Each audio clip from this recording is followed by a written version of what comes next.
எல்லாருக்கும் வணக்கங்க. இப்போ நான் வந்து வீட்டுக்கு வந்து சாப்பிட்றதுக்கு வந்து கொயக்கட்டை செய்ய போகிறேங்க. வாங்க எப்படி கொயக்கட்டை செய்யலான்னு பார்க்கலாங்க. இந்த வீடியோ ஃபுல்லாக அப்லோட் பண்ணுறேன். பார்த்து மறக்காம லைக் பண்ணுங்கள், ஷேர் பண்ணுங்கள், சப்ஸ்கிரைப் பண்ணுங்கள். வாங்க இப்போ நான் வந்து பச்சை அரிசி வந்து அரைச்சின்னு வந்துட்டுங்க. 2 மணி நேரம் பச்சை அரிசி நல்லா ஊற வைக்கணுங்க. ஊற வச்ச பச்சை அரிசி நல்லா வெடிகட்டி தண்ணி இல்லாத வெடிகட்டி லைட்டாக காத்தாடி வைங்க. ரொம்ப காத்தாடி கூடாதுங்க. அப்படியே போயிட்டு இன்னும் மிக்சியில் அரைங்க. இல்லைன்னா போய் பச்சை மாவு அரைப்பாங்கலாம் அங்கே அப்படியே அரைச்சின்னு வந்துடுங்க. இந்த பாருங்க பச்சை அரிசி ரேஷன் அரிசி தாங்க அரைச்சின்னு வந்துட்டுங்க. இப்போ எப்படி கொயக்கட்டை செய்யலான்னு பார்க்கலாமா? அதுக்கு வந்து இட்லி பாத்திரத்தில் தேவையான தண்ணி எடுத்துக்கோங்க. நான் ஏற்கனவே ஒரு 1.5 சொம்பு தண்ணி ஊற்றிருக்கேங்க. இன்னும் கொஞ்சம் ஊற்றி வச்சுருக்கேங்க. இதை பாருங்க இவ்வளோ தண்ணி ஒரு 2 சொம்பு தண்ணி வச்சு அடுப்பத்தை வச்சுக்கோங்க. வாங்க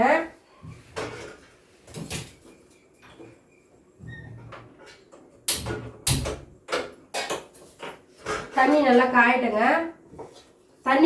நல்லா தண்ணி காய்ஞ்சி பிறதாங்க மாவு கொட்டி ஆவரி பண்ணணும்.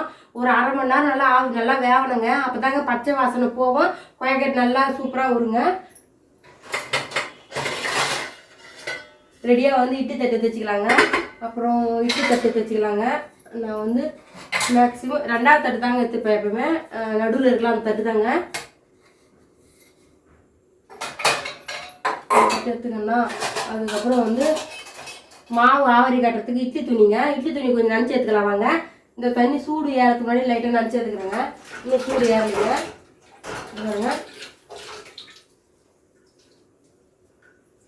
நனைச்சி எடுத்துக்கணும்னா கொஞ்சம் தட்டு போட்டு அந்த தண்ணி இந்த தட்டுக்குன்னா மூடி வைக்கிறேங்க. கொஞ்சம் சூடு ஏறட்டங்க. அதுக்கப்புறம் மாவு கொட்டி எப்படி ஆவரி கட்டலான்னு பார்க்கலாம். வாங்க இப்போ வாங்க இந்த பாருங்க மாவு நல்லா தண்ணி கொதிக்குது பாருங்க. இப்போ இந்த இட்லி தட்டு வச்சு இட்லி துணி போட்டு மாவுலாம் ஆவரி கட்டலாங்க. வாங்க இட்லி துணி போட்டு இப்போ நல்லா மாவு ஆவரி கட்டலாம். இப்போ வாங்க இட்லி துணி போட்டுங்க. இப்போ இந்த மாவுலாம் ஃபுல்லாக கொட்டிடலாங்க.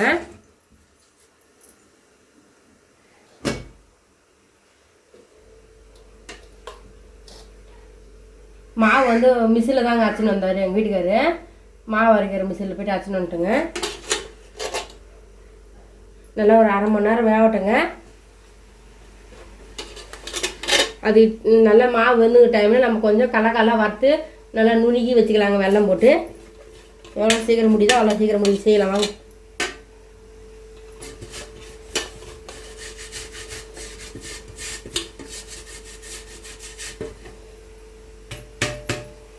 அவ்வளோதாங்க மாவெல்லாம் போட்டுனா இப்போ இட்லி தட்டை போட்டு மூடி வச்சிட்றேங்க.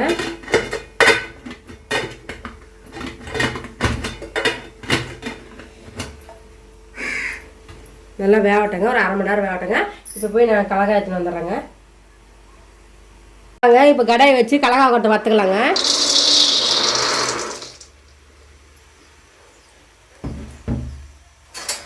நல்லா பொன்னேரம் நான் முனி நீட்டிட்டா பொன்னேரமாக வரவளுக்கும் இந்த நம்ம கலக்காய் கொட்டை வறுத்து நான் மிக்சியில் போட்டு வெல்லம் போட்டு நுணுக்கி எடுத்துக்கிறேங்க. அதுக்கப்புறம் கண்டினியூ பண்ணிக்கலாங்க. அந்த மெத்தட் உங்களுக்கு தெரியுமா என்னன்னு சொல்லுங்கள். இல்லை மறுபடியும் ஒரு நாளைக்கு கலாக்கொட்டை பார்த்து நுணுக்குத்து இல்லை டைம் கிடச்சா இதில் சேர்த்து எடுக்கிறேங்க. வெல்லம் போட்டு நுணுக்கிறேன்னு சொல்லிட்டு கண்டிப்பாக எடுத்து பார்க்குறேன். நான் இப்போ ஃபோன் கட் பண்ணிடுறேங்க. நான் ஏன்னா ஒரு கையில் ஃபோன் பிடிச்சிக்கின்னு ஒரு கையில் கலாக்கொட்டை வறுத்துனுக்கிறேன். எனக்கு வாட்டப்பல்லைங்க. நான் ஃபோன் கட் பண்ணிடுறேன். நல்லா வறுத்து எடுத்துட்டேன்னா அதுக்கப்புறம் நான் வந்து தோல் நீக்கிட்டு மிக்சியில் போட்டு அரைச்சி சொல்ல பார்க்கலாம். வாங்க ஒரு பக்கம் வந்து குண்டாவில் உப்பு போட்டு தண்ணி கொதிக்க வைக்கலாங்க. மாவு பேசிட்டுக்குங்க. ஒரு பக்கம் இட்லி குண்டாவில் வச்ச மாவு நல்லா வெந்துருச்சுங்க. 1/2 மணி நேரம் ஆவரி பறக்க மாவு நல்லா சூப்பராக வந்துக்குது பாருங்கள். நல்லா வேக வச்சதாங்க கொயக்கட்டை நல்லா வரும்.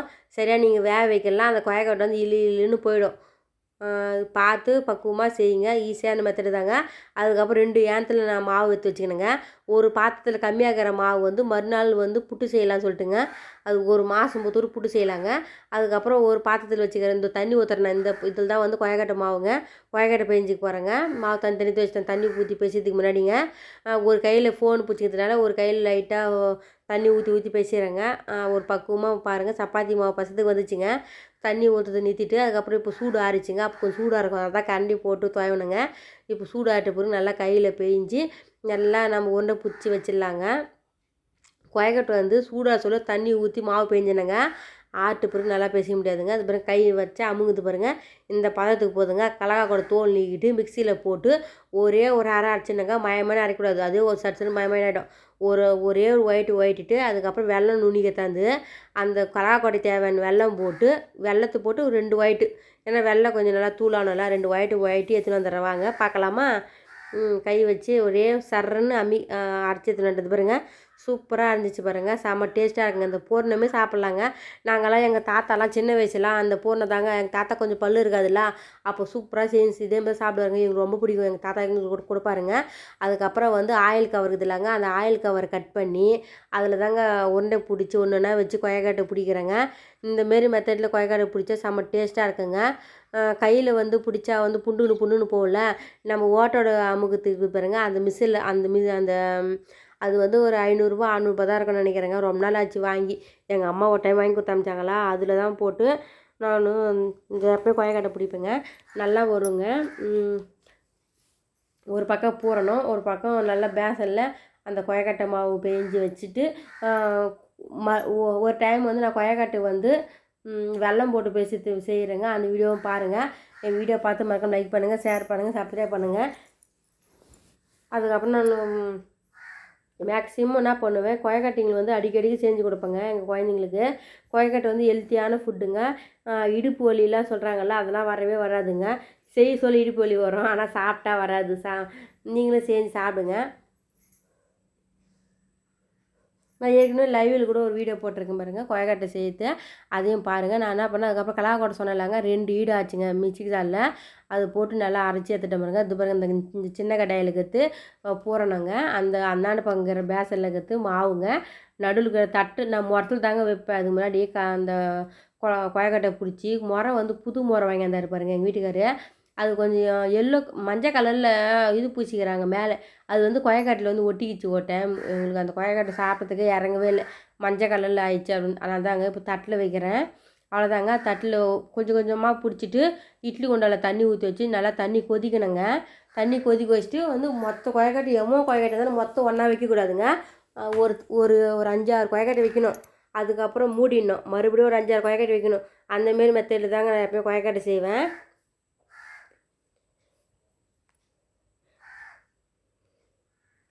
செஞ்சுட்டேன். இப்போ வாங்க நம்ம கொயக்காட்டெலாம் செஞ்சுட்டோம்ல, மொத்தத்தை பிடிச்சி வச்சுக்கணும்ல. இப்போ நான் சொன்ன மாரி இட்லி பாத்திரத்தில் தண்ணி ஊற்றி நல்லா காய வச்சிட்டேங்க.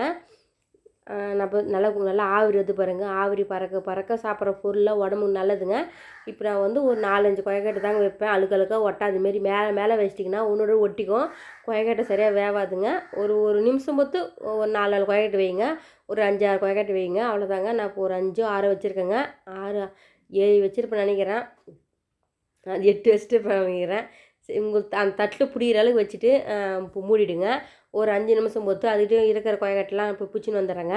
நான் வந்து அந்த கொயக்கட்டை வந்து 2 நாளைக்கு செஞ்சேங்க. மறுநாள் கொஞ்சம் எடுத்து வச்சுட்டு இருந்தேங்க, ஒரே மட்டும் சாப்பிட முடியாதுன்னு சொல்லிட்டு மறுநாள் ஒரு 8 கொயக்கட்டை சாப்பிட்லான்னு சொல்லிட்டுங்க. அது வரைக்கும் ஒரு 10 நிமிஷம் பொறுத்து மறுபடியும் குக்கர் அந்த இட்லி குண்டானை திறந்து ஒரு கொயக்கட்டிங்களா அது அடக்கிறேன் பாருங்கள். இதேமாதிரி தாங்க நீங்கள் ஃபாலோ பண்ணி செய்யணும், பொறுமையாக செய்யணுங்க. அந்த கொயக்கட்டை மட்டும் ஆச்சா போச்சான்னு செய்ய முடியாதுங்க, அது நல்லா வராது, புண்டு போயிடும்.